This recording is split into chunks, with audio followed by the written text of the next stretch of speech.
Now, I know you're looking at the title and you're currently going, What the hell? Arachnid, how could a Spider-Man figure be the best and the worst at the same time? I can explain. Hello everybody, it's me, your friendly neighborhood. Today we're going to be looking at another third-party Spider-Man figure from our dear old friends at Revoltech. But unlike the sci-fi Spider-Man 3 figure, this is from their amazing Yamaguchi line. They've already brought to life characters like Iron Man, War Machine, and many others, including a few members of the Spider family. And since this Spider-Man isn't based on a specific iteration from comics, movies, or cartoons, I don't have to get into a long spiel about the background and history and get right into the...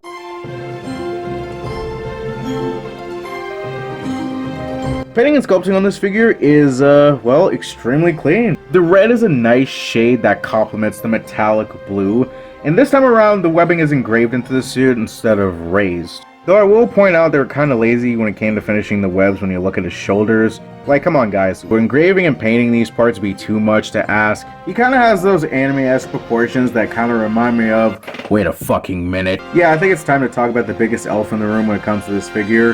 His fucking proportions. I really have no idea why, but this figure has the ugliest proportions known to man.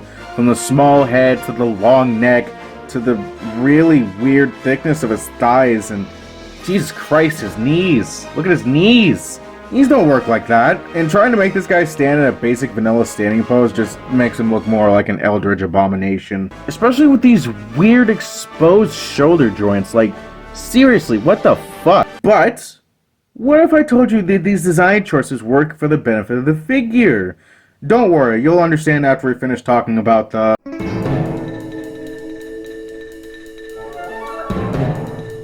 This figure comes with a lot of accessories. He comes with fists, wall crawling hands, grabby trigger finger hands, and thwarping hands. And these thwarping hands would be pretty damn useless if you didn't have two web shooting effects that plug into the hands. It's very nice and snug, so there's absolutely no way they can get loose or fall out. And to be honest, I prefer the plug-in webs as opposed to the ring wrist web effects that are used in Mafex and other third-party Spider-Man figures. It's such a hassle trying to get the right position, and unless the hands have a groove in them like Mezco figs, they can move around a lot. You also get these long web effect parts that can plug into his fists like this, and it looks like he's swinging from it. I love how that looks. You also get a singular freeform web for some reason. Yeah, this can go into his grabbing trigger finger hand, and you can kind of have him swing off every surface, but I'm gonna be honest, this is the most useless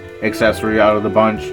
Like, this would have been way better if it was made out of bendy wire instead of, you know, using just straight up plastic. Like, come on guys, you couldn't have thought of anything better. But put him in a swinging pose and you're ready to have some fun. But what is the fun in putting in a swing pose if you can't get him in the fucking air? With the included stand, you can either plug it into his back or use the claw adapter. Personally, I prefer the plug-in method because, you know, it looks a lot less cluttered. But here we have him in a swinging pose. Now, I know I said poses, but chill the fuck out, we're not there yet. Personally, I'd rather plug it in because it just gives you a lot more freedom and it looks a lot more clean when taking photos. Now, speaking of freedom, are you aware of our First Amendment right that includes freedom of expression? He comes with 3 pairs of interchangeable eyes. Get it? Eyes. Expressions. Expressive eyes. Oh, fuck you, I thought it was good. You can use this blue tool to help poke Spider-Man's eyes out, or if you want to be a caveman, you can just use your fucking hand. I mean, it's not like it's that hard, like, look at this. And you can swap out between a lot of combinations. Along with the default eyes, you get a pair of surprised eyes, angry eyes, and squinting eyes. And you get this magnetic accessory that I totally didn't leave out of the script, so I'm not totally ad-libbing right now. Since I'm not using the claw for the stand, I can actually plug it into this, clamp him on the Spidey, and then place him on a magnetic surface. And now, it looks like he's wall crawling! I'm aware that not a lot of people have a magnetic surface near their desk like I do. I'm using a fucking microwave, for God's sake. But if you do have a magnetic surface you do feel like using around the house, just for this little gimmick, I say it's well worth it. As you can see, he can move up and all the way up. Jesus Christ, he can move all the way up. And he can look all the way down. Thanks to that chicken joint, he has a lot of freedom range at the head. Swivel here. This arm joint is really fucking weird, but you can still get a rotation. Arm moves out at 2 points. Revoltech doesn't use the traditional hinge joint system, but you'll be pleased to learn that he can still get a deep bend at the elbow. Look at that, holy crap. But since it is a Revoltech joint, you still get a swivel here. You can get an up and down at the wrist, and if you rotate the peg, you can kind of get a side to side. And with that, you can also get a swivel here. Got a deep crunch and a deep arc. Holy crap, can you hear those clicks? And since each piece is on a separate joint, you get swivels here and swivels here. And since these parts are separate, when you do that, you can kind of always be able to fix those little gap issues. He can kick up that far. Really, you can also move back this far. Very awkwardly cut thigh swivel. Earlier mentioned weird knee bend, and you can also rotate the peg, so I guess you could say that's a swivel here. You get a cut at the boot, so you get a shin swivel. You get a slide up and a down at the ankle. You also get a pretty good toe bend, and you also get a pretty good ankle pivot. But how could I forget about an ankle swivel? Posability in this guy is absolutely phenomenal. It really does outweigh the cons of this figure, and I will show you why in the final verdict. But right now, it's time to talk about...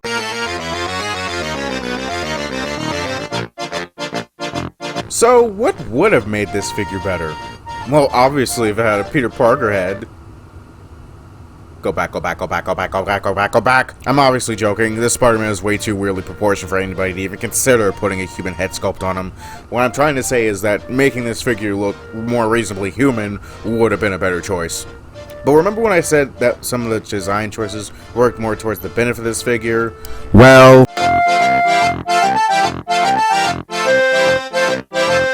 Figure stands exactly to the 6-inch mark. Part of me believes he may be a little taller than 6 inches due to the structure of his legs, but we'll never know for sure.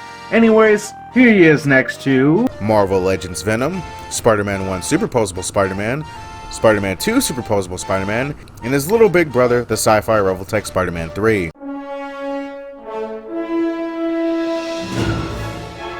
This figure gets a whopping 9 out of 10. Now, even though I've given this figure a lot of shit for looking like an Eldritch abomination, The knees still don't make sense, but you kind of have to just ignore. I do believe the changes were necessary in order to maximize the posability options here. Think about it for a second. What 1/12 scale figure do you know that can properly pull off these wacky poses in the comics? Go ahead, tell me. Now, some of you are most likely wondering where you can get this figure.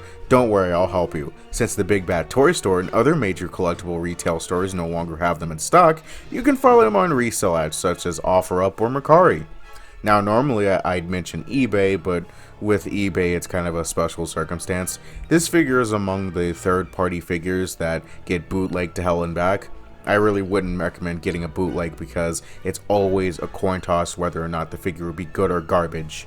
Before I was able to get my hands on this one, I actually had a bootleg of him, and it was very bad because the swivel on the knee was so tight where it just snapped off when I tried to loosen it up. I kept it around for a while for the prospect of turning it into a custom zombie Spider-Man because it reminded me of the Marvel Zombies comic when he fell from a long height and broke his leg in half as a result. But once I got my hands on this guy, I just decided to get rid of the bootleg.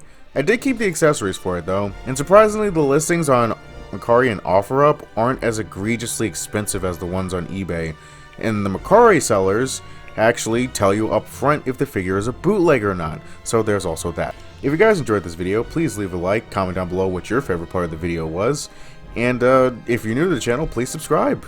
I will see you in the next one. See ya!